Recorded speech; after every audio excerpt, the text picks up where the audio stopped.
Hindi ko to palalagpasin. Tatandaan nyo tong araw na to ha. Tatandaan ko yung mga mukha nyo ha. Magtatawag ako. Asa ba yung shop ko? Ito pala, nandito lang. Sorry. Ano ba yan? Tingnan nyo yung shop ko, guys. May natutulog. May namomolobe. May hacker pa. Magsinalis ka kayo dyan.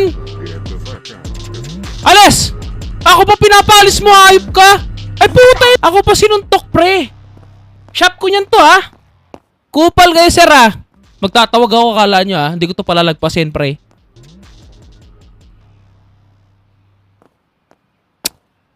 Topi ka nga dyan. Nag-usap kami, oh. Meron ako mission sa'yo, pre. Meron kasing dalawang kupal doon. Ayaw umalis doon sa shop ko. Ginawang tulugan yung shop ko. Gabayad naman ako sa'yo, pre. Babayaran kita. May tiwala ako sa'yo, pre. Laki ng katawan mo, eh. Laki ng katawan mo, oh. Kaya mo na siguro bugbugin yung dalawang yon, ha? Pabugbog na lang, sir.